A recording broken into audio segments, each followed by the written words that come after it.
Oh, it's time. Oh, it's time. It's Who's the Bitch? And get in line, cause we've got your bitchuations. We've got all your sads and informations. Everybody, it's Who's the Bitch? And my name is Jackie Zabrowski. I don't think there's room for me in that little jam. There is. There is. And my name is Kara Klank. And thank you so much for tuning in to another episode of Who's the Bitch?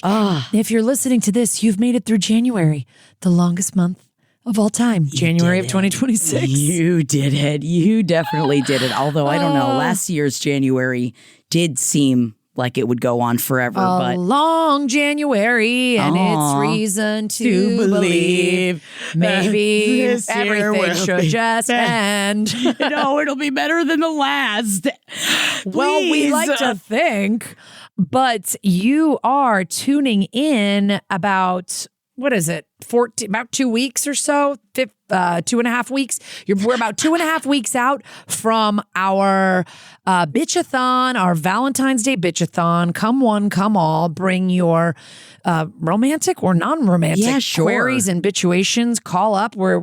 This is if you're newer and I don't know if you're newer to the pod and you've never, you started a couple weeks ago. We do these live shows every few weeks where we're on YouTube. You can chat along with other bitchlings in the chat, and everybody's so funny in the chat. Talk to us live. Yeah, you can ask us. You can have, by the way, we should mention, you can have your camera off. You can have your camera off. You can have your camera on. We ain't even got to look at your face if you don't want us to. If you don't want us to look at your face, we're happy not to look at it. And we just like it because we can get how sometimes when it's a voicemail, we're like, well, we want to know XYZ. When it's live, baby, we can get all of our info. Yes. So that's going to be at youtube.com/@who'sthebee, February 12th from 4 to 7 p.m. Pacific, 7 to 10 Eastern. All that information is at who'sthebitch.com. So if you do nothing else, just throw it in your calendar and you can figure out everything, all the information is at who'sthebitch.com. Yes, we're like bitchy truffle pigs. Yes. We're in here sniffing out your bitchy shits. And speaking of bodily functions, we have an update from a listener and I'd like to play it right now. Thank you for calling Who's the Bitch. Tell us in the voicemail who's the bitch. Beep. Yes, hello. I have an update. I was debating sending this in because it's so low stakes. I think it was episode 29. I had the problem where I moved from Florida to California and my fiance wouldn't stop burping and farting all the time, under the covers, and it was grossing me out. And I kept telling him to stop and he wouldn't. I took you guys' advice. I told him straight up, hey, it's unattractive. And it turns out that if you tell a man you don't want to fuck him because he's farting and burping all the time, you're not attracted, you don't want to have sex with him anymore, he'll actually start listening to you, So, yeah, he doesn't really do it excessively anymore. I mean, sometimes he does it, but I mean, everybody does, right? And then he'll say, oh, excuse me. And then he'll apologize sometimes. So it's fine now. So, yeah, that's my update. Thank you for helping me through this. It is much better now. So, thanks. That is my everything. God. That fills me with such joy. We are helping people on this podcast. We are helping people because you are so right. Honestly, it's not even just it's not just men. If you tell anybody that you want to continue having sex with when you do X, Y, and Z, it's just not attractive. It's a shut off for me. Yeah. And that's such a direct path that I think so many of us are scared to do because you don't want to say that to a person. You don't want to make them feel like that. But when you truly feel that way, it's or I'm not going to have sex with you anymore. But you've already asked. You already went and asked nicely, right? Right. And he was ignoring.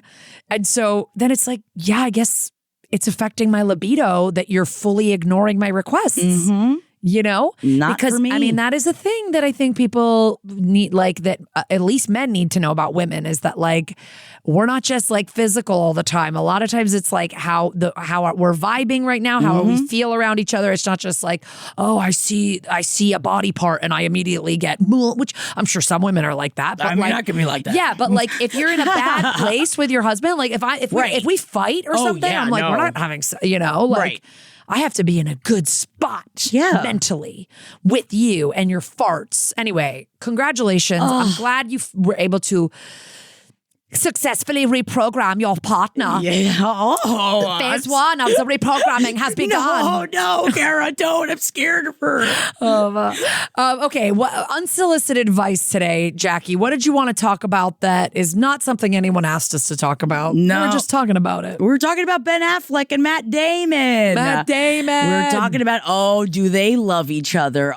They just have, we all know they've had a bromance since the beginning of time.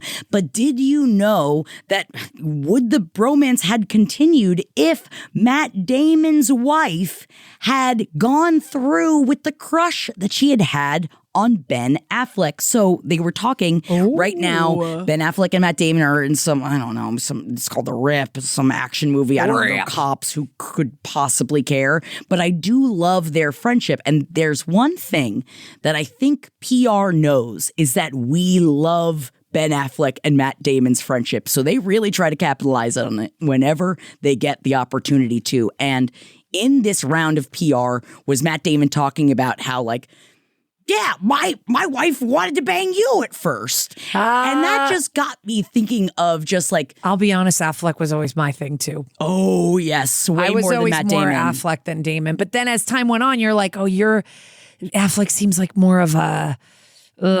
he'd be tough. Matt Damon's like he's marriage material. See, Matt Damon is definitely, and even the way that he talks about himself, he loves his wife, he loves his family. He married a regular person. Yes, and also married a regular person when he was at the height of his fame. Yeah, and not to be like this of can you imagine? But I just feel like it says a lot about Matt Damon as someone that was at the height of his fame when he met her, or very early in his fame when he met her and a rising star, but she was also a single parent. And exactly. And then also he wanted all of it. He wanted the family. He wanted everything you read about Matt Damon's he truly does seem like a good man. Yeah. He's a good man.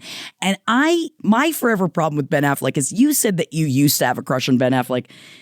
I hate that I still do. I hate that I still do. I just feel like I lost some of the attraction watching the reunion with J-Lo. Watching him get back together with J-Lo. It feels like it sucked all the joy out of Ben Affleck for me. Also, the full Phoenix back piece. I'm I don't know, man. I mean, that's dedication to art. Kara, when you get a full weird bad back piece when you're Ben Affleck. Yeah. See, I loved the getting back together with J-Lo. I loved watching his heart get broken again. I love how sad he is. I love that he wanted to be Batman so badly and then it didn't go well for him. There's everything about Ben Affleck that and you could just see on his face. And really every time he speaks, there's always a headline. It's did you know Ben Affleck was kind of smart? Because he can string a couple of words together and he gets so much shit. But I guess the reason why I wanted to bring this up was just the idea of crushes. I feel like lots of people as they get older, do you still have crushes? Do you still get crushes? No, I'm dead. I'm dead inside. Really? I'll see somebody that I go, that's a hot person. And I'll tell Jarrett, so we're talking about telling our spouses too, who our little crushes are. I'll be oh, I love Paul Rudd. He's so hot. We'll be watching TV and I'll go, that guy's so hot. And Jarrett will be like, really? You think so? We'll just chat about that. And he's told me who all his crushes are, his little hall passes and this hall pass. Yeah. I'm sure Amy Adams is interested. But you know what I mean?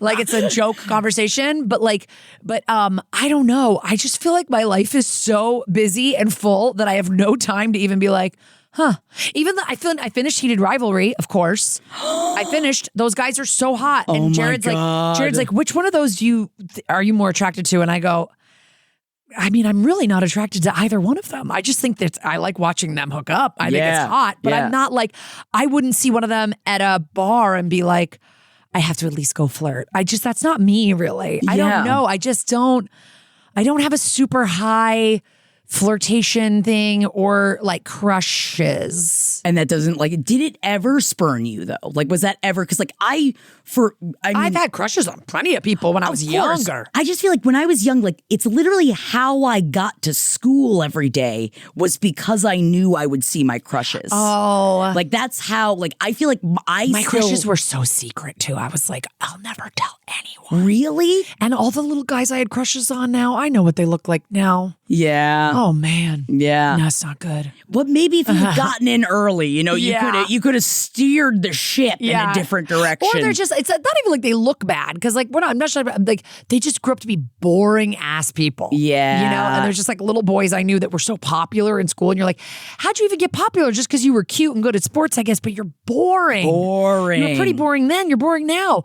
But yeah, I don't know. Do you get big crushes? Are they on real people or are they on celebs? Not so much. I guess I do find it, this is part of the reason why I wanted to have the conversation. I am such a horny individual. Yeah. But I have crushes on people in media way more than I have crushes on people in real life. Oh yeah, I don't never. If I'm in real life and I'm at a bar, I don't even scan the room to be like, who's hot. But I know people do that. It's just, for me, it's right after I got married, I was just like, and we're done. I just don't have to do it. Thank God that's over. Yeah, I just don't have that. But, more power to people that do. I think it's great to have just a robust inner fire where you're just horny for other people at all times. I'm only horny for my husband. But that's wonderful. Yeah. And I've told you this before that I had a crush on Jared in the past. So, oh my these God. are the things that we need to be able to talk about as adults. See, right now we're being a little bit of a Ben Affleck and a Matt Damon. It's good to know these things. And my husband is the Ben Affleck? Oh, I guess. I don't know about that. That's honestly may have been the greatest compliment I could have ever given him. And that I hope you do tell him that later on, that he is the Ben Affleck. What I just love too is I love the movie Argo. I think he's so hot in Argo. I think it's I love that movie. The movie Argo? What even happens in the movie Argo? It's the fucking Iran-Contra. That right? One. It's the kidnapping of all these people in Iran. It's really... I loved that movie and I thought he was so cool and badass in that movie. But I'm just admitting my embarrassing crushes now. And then you put on Geely and you're like, now that's the man for I've me. I've never seen that one. Kara, do yourself a favor and watch Geely. I avoid the bad ones. But yeah, I loved him. I loved Ben Affleck back in back when they were in Jay and Silent Bob movies and stuff. I just was like, oh, they're so funny. I love them. And he was just he seemed taller with dark hair. And that's what I was into, yeah. Even though I'm married to somebody with light hair. Yeah, nothing about your husband says Ben Affleck. Him at all is Ben Affleck. Is what I am into or anything. But, that's the one you married. And the father of your beautiful, amazing children. Oh, God. At least you got his brain inside of the kids. You know what I mean? And the kids look like you, thank God. So don't you worry. People say they look like him, too. No, they actually do. They both look like you. He's cute. He's a little... He's a cutie. He looks like... he's like a labradoodle. He said people have told him before that he looks like Hugh Grant, but obviously with some chub on him, Yeah, but, so even better, more cushion for the pushing. I'm not going to start calling him fat Hugh Grant. No. And, people have told him he looks like Lindsey Graham, which obviously is not good for any of us. Oh, my God. He was telling him he looks like Lindsey Graham. He's played him in sketches. You know what I mean? In a funny way. Okay, let's start with our solicited advice. We have entries. So do you want to read our first email, Jackie? Yes, I do. You got Ladies, I listen to all your podcasts. Can't get enough of you guys. Never stop. I have what I hope is a low-stakes situation. My daughter is about to turn 7, and I haven't really gotten her into any hobbies. She did soccer for 2 years, but zero interest, so she quit after the second year. A few days ago, we bought some Girl Scout cookies, and she expressed an interest in Girl Scouts. I personally didn't love Girl Scouts growing up, but I could see this as a good option for her. However, I am very much atheist, and I believe Girl Scouts has a religious affiliation. I'm not out here hating on religion or trying to convert others to hate Jesus, but I also don't want to sign her up for something that is Jesus-centric just to have her possibly taint that aspect of it for others. Do I sign her up anyway and deal with it if it comes up? Or should I avoid groups with religious ties if that's not our thing? Cheers, Renee. Renee. Listen, I have been in your exact position because, first of all, what I'm Googling right now is saying that secular Girl Scouts is secular. But I will say I have my daughter in Cub Scouts and they're all connected, I think. I think the Scouts are connected. She's in Cub Scouts in a co-ed pack and den and everything. And so, I mean, Cub Scouts is but there definitely is... They pledge allegiance. Yeah, and they say, on my honor, I will try to serve God and my country to help people at all times. So there's a little bit of that, even though this says they want but I do find, at least at this age, it's easy to ignore because I've been in the Scouts meetings where we're pledging allegiance to the flag and I don't do it because I don't want to pledge allegiance to the flag right now. I'm not that excited about America right now. And I don't want to say one nation under God when I barely believe in God. You know what I mean? So like, I'm not, I feel you so hard on this. I think. Wow. On the Girl Scouts website, it has the Girl Scout promise, which is on my honor, I will try to serve God and my country. There is an asterisk next to the God and says members may substitute the word for anything that they would rather. Yeah. So at least I know that's the least they could do, but at least it does say that. Yeah. Like, and you can also just say, you don't have to sing this. You don't I have don't to know. say it. You don't have to say it. My summer camp used to have a bunch of graces at the beginning that involved God.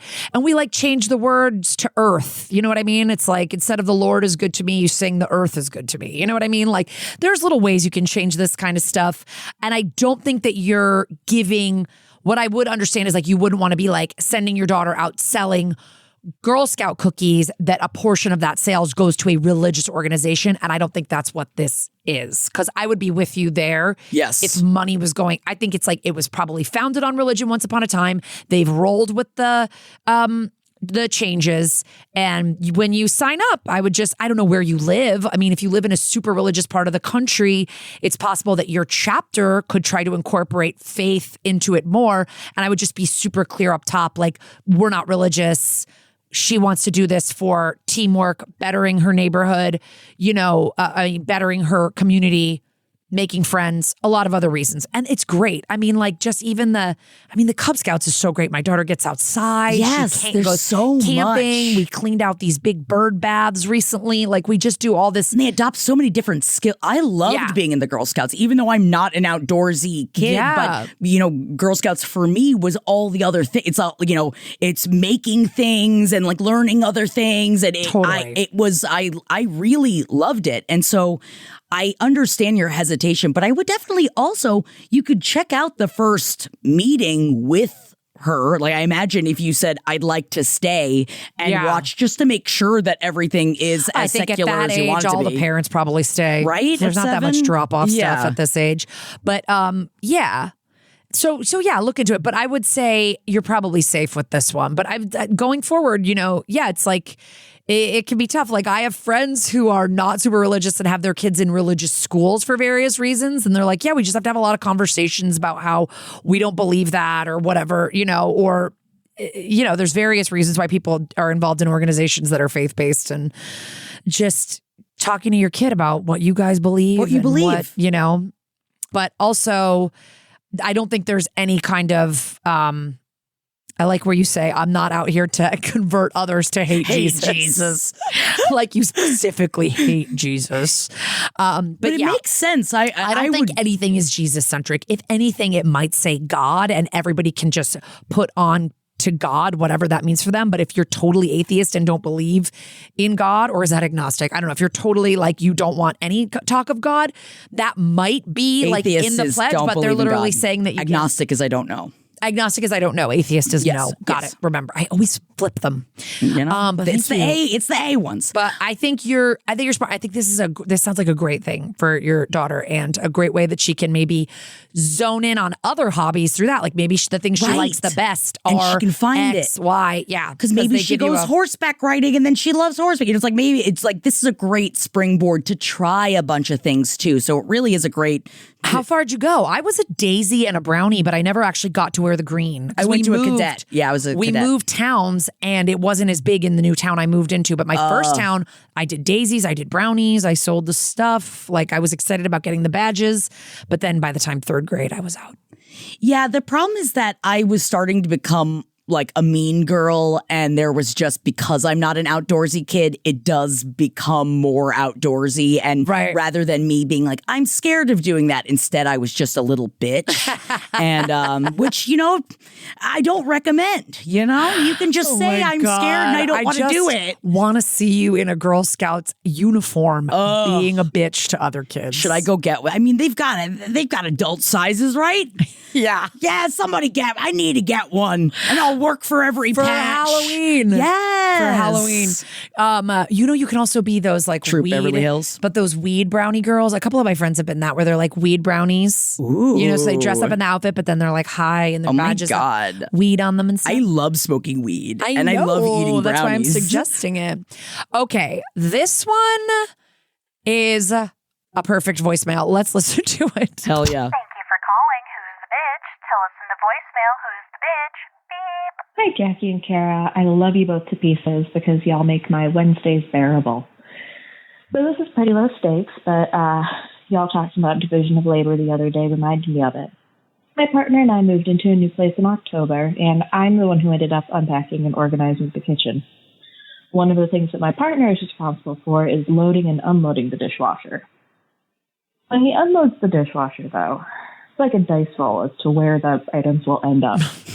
Things get put in different places, glasses don't get lined up nicely, teaspoons and soup spoons are mixed together. It's just like, it's anarchy. I even find like Tupperware between bowls, like he's a squirrel hiding away nuts for winter. Am I the bitch for being anal about organization and like always rearranging things after he unloads the dishwasher? Or is he the bitch for not paying attention to where things are when he takes them out of the cabinet before use?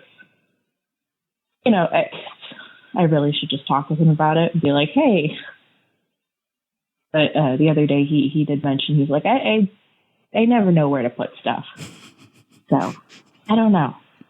But thank you all for listening, and have a good one. Bye. Oh, God, I feel this so deeply. Yes. I feel like, I will throw it out there, though, I feel like him saying, I don't know where to put stuff, was kind of a bid to say, can you just either tell me where to put all the things or make me not do this anymore? Yeah. I feel like I feel like that is what that is. But like after the first dishwasher unloading in the new place, he could have been like, where are we putting this? Where are we putting that? Like, right. And figured out, because now you said you moved in October. It's been a few months and he's just every time. He's like, I don't know, where does it feel like spatulas go? Like this is like, I was watching something on my phone, some reel. I was sucked into the internet, and it was about weaponized incompetence, and it was explaining what weaponized incompetence was. And my husband just happened to start watching it over my shoulder, and he was like, oh, it really hit him. He was like, okay, I get it now. Like, as I think he's like, but I'm not weaponizing it. I'm not doing it on purpose. I'm like, but he's like, but I am just acting like I don't know how to do something that I could easily figure out how to do. So it's a little bit just like, you know, personally, like, are you cooking or is he cooking? I don't like cooking. I've said that before on this podcast, but I do have to cook. What makes cooking more annoying for me is when I don't know where something is that I need for cooking. Like, if I need the fucking spatula, I'm like, where is it? Where's the can opener? Why would it not be where I always put it? And I try to put everything in a very obvious place. I'm like, this is where all these kind of tools go. This is where all the silverware is. This is where all the dishes are and the bowls. The glasses are all here. Like, this isn't some kind of Dewey Decimal System I made up. You know what I mean? Like, this is like, sense. It's a very, very intuitive thing. And then what he'll do is he will leave, like sometimes I'll use a bowl that's kind of put away that we don't use a lot.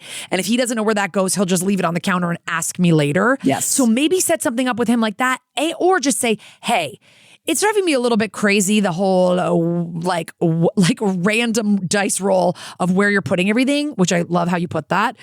Can we just walk through it one time and I'll just tell you? And then if there's ever something that you don't know where it goes, just ask me. And if I'm not home, just stick it right here. And you have a place where you put it. And then we'll put it away and I'll show you. And then you'll never forget again. Yeah, because that's really, and it's also, you know, that phrase weaponized incompetence. I think that it is also like after they've put everything away and then you're finding the Tupperware mixed in with the bowls. I feel like it's like one of those things where when they get home from work or like whenever you can talk to them next, you don't put all the stuff back.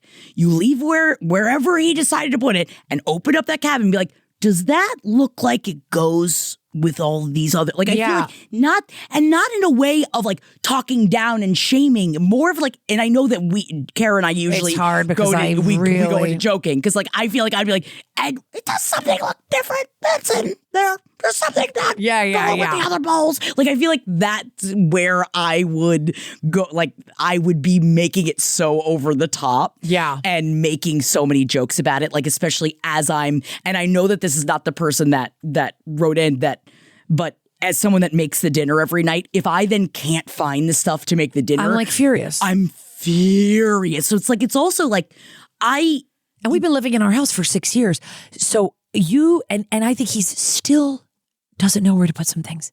6 years. Insane. I haven't moved anything around. It's insane. 6 fucking Absolutely years. insane. So you should nip this in the bud now because you've only been in there for a few months. So I think it's easy to go, hey, I know we just moved in a few months ago. Can I just show you where I like everything? I'm sorry. I know I'm so picky or I'm so anal or whatever you want to say.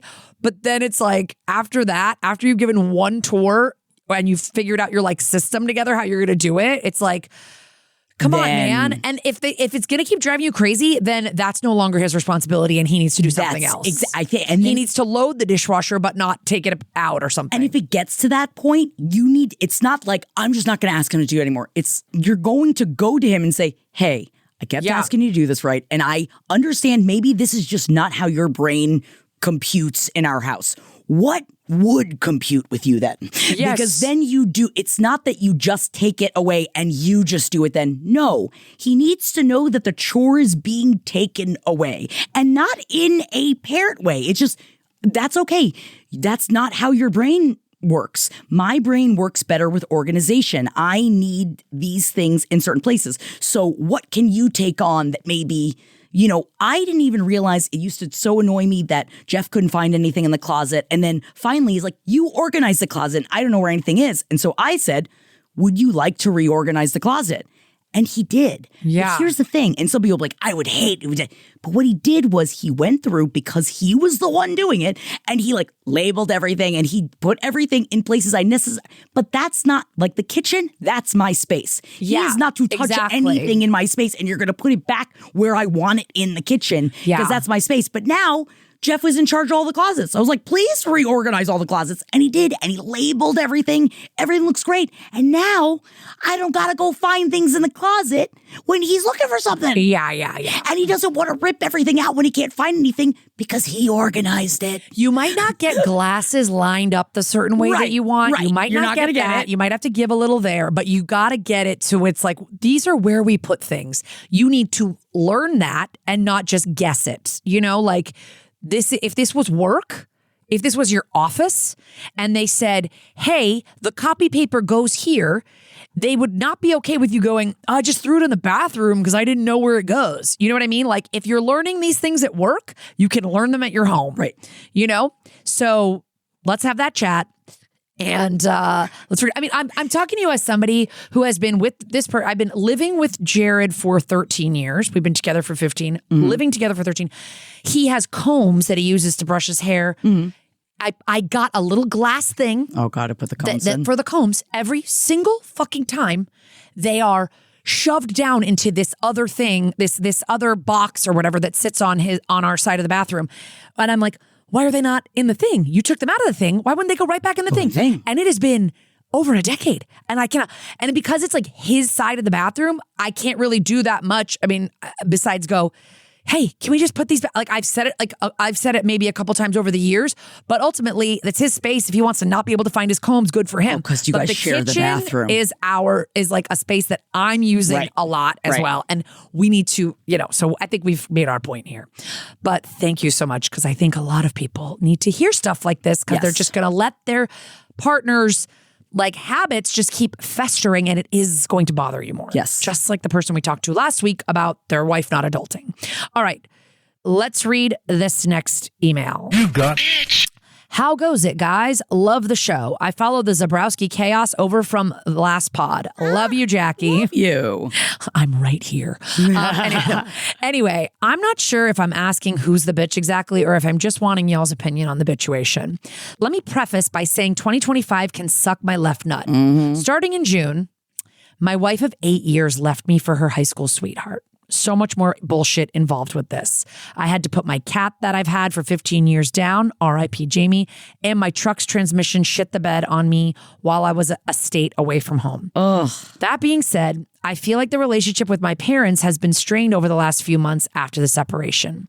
They have their opinions on how everything went down, which is completely understandable. But the problem is, I feel like they're only pissed because she has the kids. They're only 2 grandkids, by the way. Most of the time, because I work full time. I get them on the weekends, but it's not the same. I also live on the same property as my parents, less than 100 yards apart, so it is kind of tough to remove myself from the drama. Both of my siblings are divorced, and with both of their situations, it was all, I'm so sorry this happened. Is there anything you need? We're here if you need us, etc. With me, it's, you should get full custody. What's going on with our babies? We miss our babies. Why did you let them go? With that and the fact that they occasionally talk shit on my ex with the kids in earshot, I'm growing more and more stressed. The last thing I need is the kids to go back to my ex and say, Grandma and Grandpa said XYZ. I don't really know if I'm reading too much into it or what, but I feel like they could care less about what I'm going through as long as they get to have their grandbabies. I'm doing my best to just let everything slide off my back, be an adult, and not add to the drama, but it's getting hard to keep biting my tongue every time something happens or is said. Anyway, let me know what you guys think. I'm pretty sure I know who the bitches are, but would love to hear y'all's opinion. Keep it up. Love the pod. C. Ooh, C. This is a rough situation. This is a rough situation because you're just not getting what you need from your parents. Yeah. And your family. It's just, I know that Kara and I both understand, parents can be difficult. And sometimes the conversations when you're like, why can't you just understand you can't do this? And they just don't get it. But I do wonder, since you have, you do live 100 yards from your parents, like, have you sat down to explain to them that them doing this and saying this stuff is not helping at all? And that not only is it not helping you, but since they are so focused on the kids, it's not helping the kids either. And they need to be reminded of that because, like you even said in this, you don't want your kids going back to your ex saying Grandma and Grandpa said X, Y, and Z. You don't need it in your life. I think you need to set a hard boundary on that. I think you have to say to your parents, you cannot talk badly about my ex within earshot, even if my kids are visiting. While they are on a visit with you, you may not speak badly about my ex. That is only going to end up hurting me if I'm trying to get more custody or whatever. Just don't do it. Even though she's hurt me and whatever, we just can't do it in front of the kids. You can say whatever you want to me. And that should be easy. I tell my parents they can't watch Fox News in front of my kids, and they respect that. They should be able to not talk shit about their daughter-in-law for the few hours that their grandkids are in their presence. And I know that we try so desperately to not speak boomer anymore, but I think that in this capacity, I think that we need a little bit of that boomer language of, I think you do need to threaten them of, and if you continue, you will not see my children anymore. Yeah. And if you will see my children, you're going to see them only when I am with you while you're with them. Yeah. And then it would have to be a strong line. And that's something it seems like they don't want to deal with. Yeah. And I bet it would scare them straight. And I think that sometimes, because boomers still feel that scaring somebody straight works, so you got to use it against them. You know what I mean? Yeah. You have to use, you will not. And they can look at the kids with binoculars from their house as far as you're concerned. But I think you need to step up a little bit in a way of, it's not helping. You're not doing, and all you're doing is hurting me, and making that, and the kids, and making that very clear, because the last thing you need, like the kids need as much stability as they're going to get right now. Yeah. And that energy from your parents is not stable. It is not good for your children. Yeah. And I know that it's not good for you either, but I feel like they might listen more if you really use the kids right? Is that like, or is that too boomer of a take? Like, I feel like, right? Sometimes we have to use it against them. I think you should set that boundary with them for sure. But then I think you also just have to come to them and be like, hey, I'm going through something really, really tough here. I'm really like upset. And it feels like you guys are not checking in with me. I'm not getting the same treatment as my siblings when they had these things, and you guys are hyper focused on the kids. Like, I'm going to figure out my custody situation with the kids as I can. You know, like, it's also like, have they asked you how you felt after your wife left you for her high school sweetheart? And you lost this pet and you had all this stuff. You're just like, I'm going through a lot right now. And I don't think you guys are really getting that. And you're super focused on the kids. And like, I want to be with my kids more as well, I'm assuming. But you guys constantly reminding me that I don't have the kids as much as I could is also bumming me out. It's making it worse. And you're not checking in on me at all. Like, you're just focused on the kids. Because I know you need your grandbabies, but I need my parents. Yeah. You know, you guys live that close. I imagine you do, at least maybe emotionally rely on each other. The same way that your siblings needed them when they had their divorces. Right. I mean, that's not great. That's not great to not get a single, what can I do? What do you need? How can I help? And instead just, where are my grandbabies? Like, it's like, they're not seeing enough. you. Yeah. And you need to be seen. And this only all went down like 6 months ago. So it's like, you're still figuring out probably the family dynamic, the structure of how things are going to go. Of course, forward. And you need support right now. You need support. And they might think that they are supporting you by being like, you deserve full custody.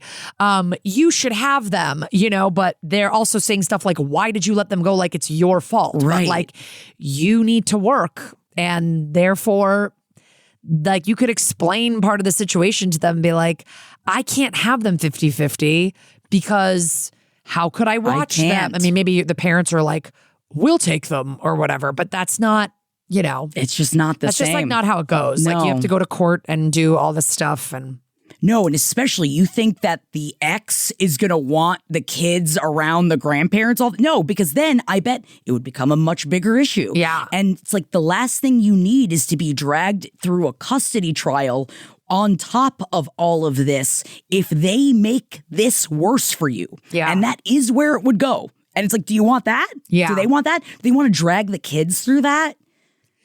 Yeah. I mean, I do think that your ex is a bitch for leaving you. Oh, for their high school sweetheart. For high school sweetheart. Your parents are being bitches by kind of being selfish and only focusing on the kids. I just think, like, it sounds like you're going through a really tough time. And if your parents and family are not going to be the ones that you can talk to, I hope you can find someone else. I hope there's a friend or a professional therapist or somebody that you can talk to, because you're going through a lot and your parents are only adding more stress to your life. And it just feels like you need someone to talk to.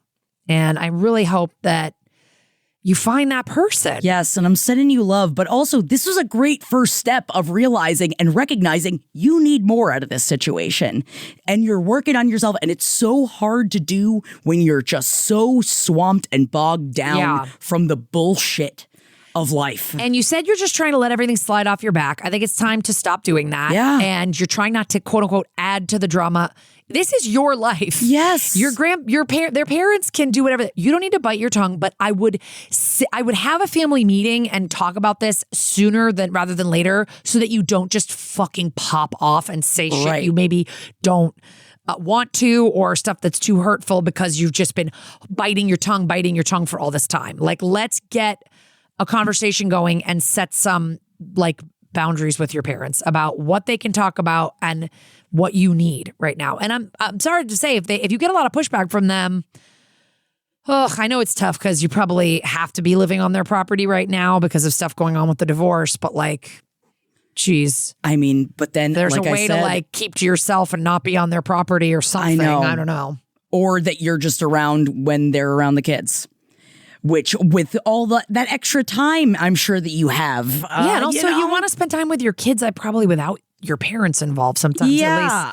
At least that would not be my choice, would be to be with my parents the whole time I was with my kids. But, I hope you can get some emotional support right now because it sounds like you need it and your family are being dicks. So we're sending you love. Let us know how it goes, please. Yeah. Let's get to this next voicemail. And this is somebody who also sent a couple, so this might be the second voicemail. Thank you for calling Who's the Bitch. Tell us in the voicemail who's the bitch. Beep. Hi, Karen, Jackie. This is Hunter. I just called a little bit ago, but I didn't feel like it was very cohesive, so I figured I'd try again. Okay, so basically, I forgot to say all the really nice things about you guys. I think you guys are really fun and helpful and kind and smart and funny. Very and I really necessary. appreciate your advice. If you guys have advice for my situation, my low stakes situation, I will take it. So just for some background context, in 2024, I graduated law school and I passed the California bar exam. Very difficult to do. So, those years in law school sucked ass. And then 2025, I started a new job. It was a pretty intense learning curve with that. I'm also at a nonprofit where I help people who are being evicted. And so that work is incredibly rewarding, but also like devastating, especially with everything going on with our wonderful government right now. But anyway, so kind of towards the end of last year, I'm like recognizing the burnout creep in, and I'm like, okay, for my 30th birthday, which is at the end of June in 2026, I was like, I'm going to take a week off of work and I'm going to go somewhere by myself. I don't know what I'm doing yet. I don't know where I'm going yet, but like, I just want to be alone for my birthday to relax. And that's kind of been what is getting me through some of these tougher times recently. Is the idea that I have this like fun vacation by myself planned. Also, 2025 was a little tough because my dog she tore both of her ACLs, and she lost her college basketball scholarship. She would have gone D1. I'm just kidding. And that's a joke I made in the previous voicemail, but pretend that's the first time you're hearing it. So like that 2025 was also really rough just with her care and the finances involved in that and the coordination and just seeing her in pain it was rough. But yeah, another reason that I was just like very excited about like having a light at the end of the tunnel in the form of my solo 30th birthday trip. So anyway, today my dad called me and he's like, oh, by the way, your brother's graduation from his master's program is going to be essentially like a week and a half before my 30th birthday. So I was like, I don't know if I could financially do both trips or just like emotionally. I'm like not a globe trotting girly. Like I very much love the stability of being at home. That's on my dog's toy. But yeah, so I like financially, PTO wise, paying for my dog care. I don't know that I could do both trips. And so would I be the bitch for doing my 30th birthday trip and not going to his graduation? Also, I was not able to go to his undergrad graduation last year because I was caring for my dog. She had just had one of her surgeries. So I wasn't really able to leave her with anybody. And I don't know, on the flip side of things, that's kind of where I'm thinking I should go because I couldn't go last time. I'm also really excited for my brother. Like, this is a big deal. There was a time I didn't think that he would make it through high school. So the fact that he got his master's degree rocks. But also on the other side of things, my sister said, like, do your 30th trip. You've been talking about this for a while. My brother didn't come back to San Diego for my law school graduation. And he also did not show up to my sister's undergrad graduation, even though he was living out here at the time. So she's like, there's not necessarily a big precedent for graduation being, having a perfect attendance record for those. So yeah, I don't know. I don't know if it's selfish of me to not go to my brother's graduation so I can have my 30th birthday trip by myself when nothing's really set in stone. Or I don't know, do I just suck it up and go to his graduation? Also, for context, I've been to Colorado before and the altitude really hurt my stomach. So that's also part of my calculations here. Anyway, thanks. Bye. Okay, so there's also, they sent a little email that was like, I also wanted to clarify, I'm not necessarily a princess about my birthday, nor do I think it needs to be a long drawn out event. It will just be easier for me to justify spending all that PTO and money if I frame it as a gift to myself. Also, pushing back into July isn't a great choice because both my parents and my sister have birthdays, so it's already a chaotic month, whatever. So I mean, I don't think it's selfish at all. I say go to the 30th be birthday. The bitch you want to see in the world. I say you do it because here's the thing. All right, brother's graduation. There's something about it's like even maybe I don't mean to immediately try to put my own situation into it, but as someone that also has a sister and also has a brother, and that it seems like that might be your situation as well. I guess my question to you is like, my brother wouldn't give a fuck if I was there or not. In the same way that he didn't give a fuck to go to your graduations, to go to your sister's undergrad graduation when he was in the same state. And I wouldn't be offended. I wouldn't be offended. Henry didn't come to my graduations. I didn't go to his graduations. But also, I know that every family is different and conducts themselves differently, so I completely understand that. But I feel like at this point, this has nothing to do with like your parents or anything. This is just straight up of I think, and I don't know if you have this kind of relationship, but I do with my brother that I would call him and be like, hey man, I really need to go on a vacay by myself. And I love you and I'm so proud of you. And I would love to send you a check for your graduation. Yeah. Or I'll send you some, like, do you need light bulbs in the house? I'll send you some light bulbs. You know what I mean? Call your brother. Your dog tore both of her ACLs last year. Bitch, you need a fucking vacay. And there's something about, and maybe this is just as someone that is approaching a 40th birthday looming in the background, but there's something about your 30th birthday because when you were 20, you were just so excited to turn 21 that I felt like there wasn't the same excitement of turning 20. But I feel like your 30th birthday is your first big on your own, I feel like adults maybe planning your own birthday party. I feel like there's something magic about 30th birthday parties. My 30th was so fun. And so was mine. And all of my friends were like, we had a blast. Yeah. But also all of our friends, like none of us had kids. Right. None of us, we were all just comedians in New York, just having a, Yeah. And it's different than like when you turn 40 where at least in our lives, everybody's got kids. Everybody's got bigger jobs now. We can't just kind of leave and just go. There's also that. You're only turned 30 once. Yeah. And I know your brother only gets his master's. Well, like, yeah, sure. Good for him. You're going to be proud of him the rest of your fucking life. Go on the vacay. Yeah, I mean, also, like, I just gotta be honest, like, this is like kind of time where it would not hurt to just tell a little white lie that's like, I only get so much PTO and I've already taken it all off for my trip. Done. I don't even know where I'm going yet, but I'm taking it off for my trip. So I can't.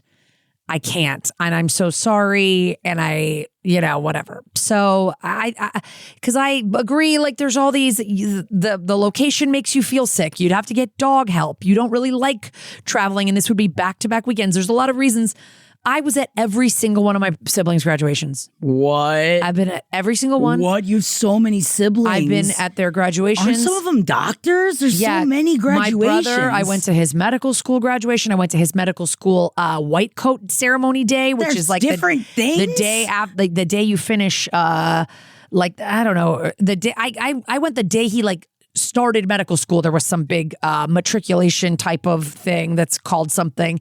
That's a day I went to. But also that was all happening in New York City, and I lived in New York City. That's the it was different. But my twin brothers graduated college on the same weekend. One in upstate New York, one in North Carolina. And you went to both? We went to all of us. We went up. We watched one graduate. We left that night. No, we left the next morning and flew to North Carolina, and then we got to see the other one because luckily it was on 2 different days. Nightmare. Yeah, crazy. But it's like we were like, well, we gotta go. So I've basically been to every single one of their graduations. But if I had something like what you're saying, listen, this job is sucking my soul out right now. I've already put in for the paid time off to give myself this trip that is my only thing I've been looking forward to for a year. I just am not going to make it, but what can I get you? Yes. I'm so proud of you. Is there a place I can watch it on Zoom? Make it you obviously know it's a big thing and you're really sorry, but it's just coinciding with this trip that you've already asked for time off for. And it's just it can't work. And you spend so much money to go to law school, and then you're doing the Lord's work at a nonprofit. He can't get mad. He didn't come to your law school graduation. That's what I'm saying. Listen, I think it's great. You should tell him how proud you are of him. But this is a no-brainer. You're good. You're not a bitch. No, brothers don't go to graduations. Brothers hug. Yeah, brothers don't. They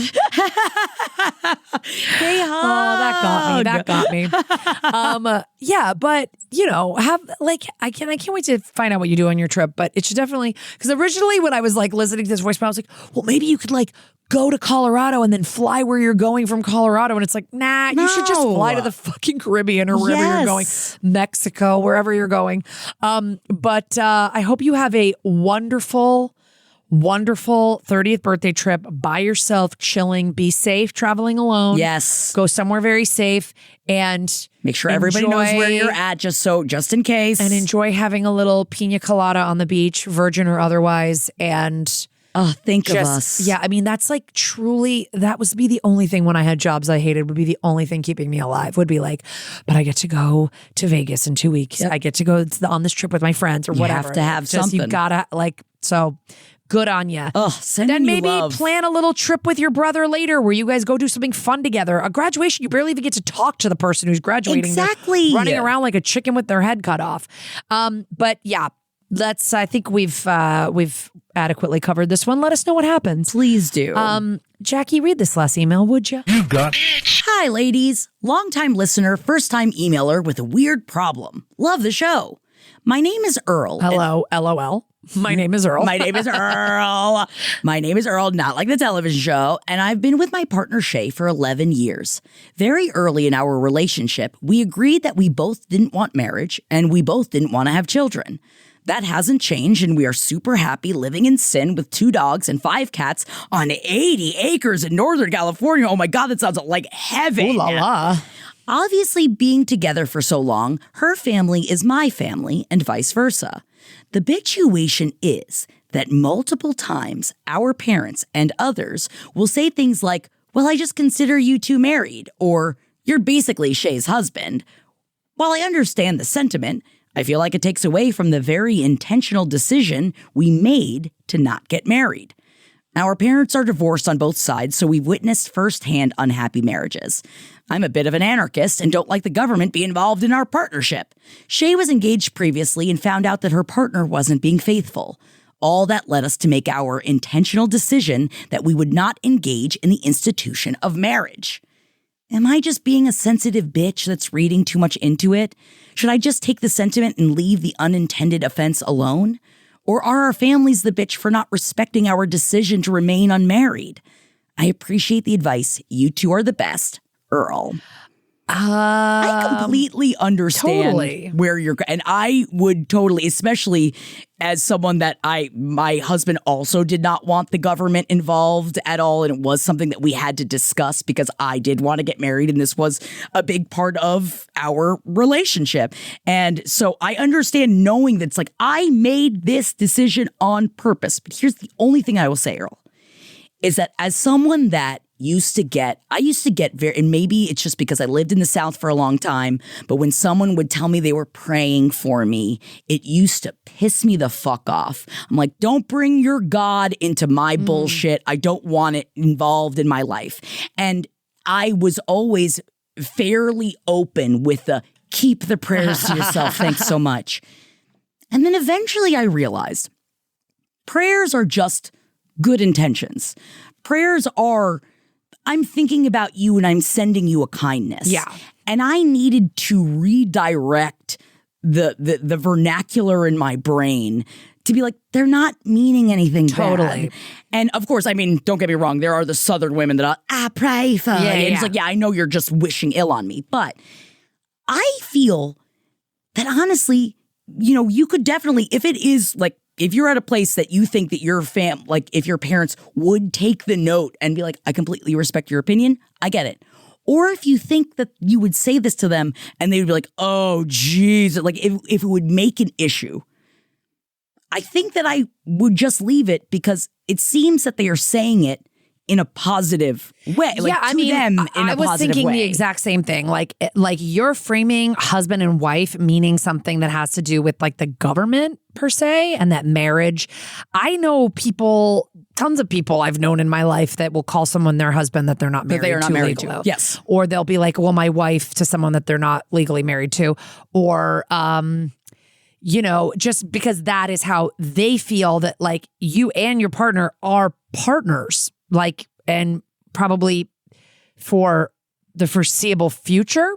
Like, yeah, they're very happy living in sin. I think it's like, it's your specific definition that marriage is official marriage involving the government, involving paperwork, and the institution that is marriage, where it sounds like these people are kind of just like, oh, no, I mean, they sound like boomers who don't use the word partner. Exactly. You know, and they're just like, oh, I just think of you guys as husband and wife together, you know? Because I think that the word to them and the institution of it means something different. Yeah. And they don't understand, like, and I'm assuming if they keep saying things like that it's like, to them, marriage is only a positive, wonderful, or I mean, obviously they're divorced, so I know that they know that that's not the case, but I feel like in your instance, they're saying it in a positive way. If they were saying it and using it in a weaponized manner, yeah, if they I'd were be like, well, why don't you two just get married? Exactly. That would be obnoxious. Right. But like, if you're the first person that would be called if Shay gets sick, if you're the person that would be able to visit her in the hospital, if you're the person that would, you know, pick her up from prison, from jail, if she got into trouble, you know what I mean? Like, then I think what they're saying is we think of you as her person, like her, and they're using the word husband. You wish that they didn't. So you can either kind of reframe your definition of that, at least from where they're coming from on it, or you can have like Jackie said, have a nice little chat and just go, you know, we really are really intentionally not married. So if you guys could use the word partner, it would make us feel better.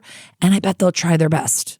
And if they don't, then you take it from there. You know, it's like, if then it's well, why don't you get, and they start pushing you into all of that. Well, that's a whole other bag of worms. Yeah, because you're saying, are our families the bitch worms. for not...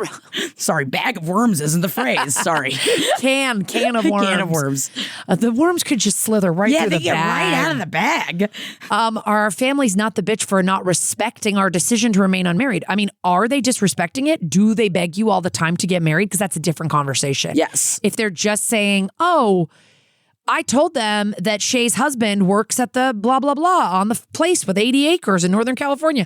If they're just using the words, then I don't think that they're intentionally, like, I don't think they're disrespecting your decision to remain unmarried. I think they're just like, actually, older people love a label. I feel like, and also weirdly, I do wonder, in their way, are they honoring your relationship because they see you, but because you're more in than their just brain, a boyfriend or a girlfriend, and maybe they don't use the word partner, but that's the word you would prefer. Like I said, you could ask for that, but I don't think that they are. I do think you are being a little bit of a sensitive bitch, and that's okay. Yes. That's okay. Yeah. And it makes sense because of your of where you see the institution of marriage. And I get that. I don't think they're intentionally offending you, because otherwise they'd be like, it would be one of your parents going, come on, I love a wedding. You guys would look so great at an altar. Let me give you a gift for your wedding. Get married. Like, they're not doing that. They're just like using this terminology that you have decided is associated with the government. But I think in many cultures and religions, like my friend was married to someone in Africa through a ceremony of his people that was never a government official, never recognized here, but she still calls him her husband. Well, he passed away, but she'll be like, oh, my husband, Mm-hmm. So I'm just saying, I think it can mean different things. But I think also if it's going to give you a little thrown off every single time that you hear it, then just say, hey, would you guys mind using the word partner? You know? And don't come off, if you come off too defensive, that it's just going to push them away too. So make sure you're not doing it when you're like, can you not say it? Yeah, but I also I think it's great that you guys have been together for 11 years. You're not doing that. You're doing the Goldie Hawn, Kurt Russell. It's great. I didn't want to get married either, but my husband that was did. The secret. That was the secret. Goldie Hawn and Kurt Russell claim that is the secret to their happiness, is that they never got married. I didn't want to get married either, but I was fine to do it. And I guess it really didn't change anything much for us, but I have not gone through a divorce, which I know that's a totally different that thing. And also it was for us specifically, and I know it's just because it's so annoying, it's that if anything ever happened to you, and we were in before we got married, Jeff had been in a horrible he was in a rough car accident. Oh God. In another state, and I couldn't get there, and because I was not married to him, they would not talk to me. And that was honestly the day that I was like, we are getting married. Yeah. I need, and I know that I'm sure things, I guess you could figure that, but at that time, that was when a flip switched for me, that I was like, I just need to be able to see you if there's an accident. Yeah, and if unfortunately, that's for a lot of reasons, marriage is simply just paperwork and just taxes and permissions at hospitals and shit like that, and but honestly, to each their own. And I wish you luck with it, though. Please let us know if you end up talking to them. Let us know how they take it, if you have a convo about it. But this was a great read. Thank you for sharing this bitchuation with us. Yes. And we are looking forward to hearing your bitchuations on February 12th. Yes, we are. Live at our BITCHathon. Mark it down right now in your calendars. Put it on a Post-it note. Do whatever you got to do. But the 12th, you can easily watch from work with your headphones on. If you're a West Coast person and it's from 4 to 7 and you're still working, you might not be able to have a buzzball at work. I'm not going to encourage that unless it's the kind of job where you can do that. Or you can. Or you're working from home. Maybe work from home that day. Say, buzzball. Feel a little tickle in my throat. I'm going to work from home, and then I'm going to watch the BITCHathon. Yes. Go to www.who'sthebitch.com for all ways to submit to the pod. And we look forward to reading your bitchuations on air, and we look forward to seeing you at the BITCHathon. Yes. Everyone have a beautiful week. We will see you soon. We made it through January. The rest of the year is going to be a piece of cake. And now it's time for February. Great. Bye. This show is made possible by listeners like you. Thanks to our ad sponsors, you can support our shows by supporting them. For more shows like the one you just listened to, go to lastpodcastnetwork.com.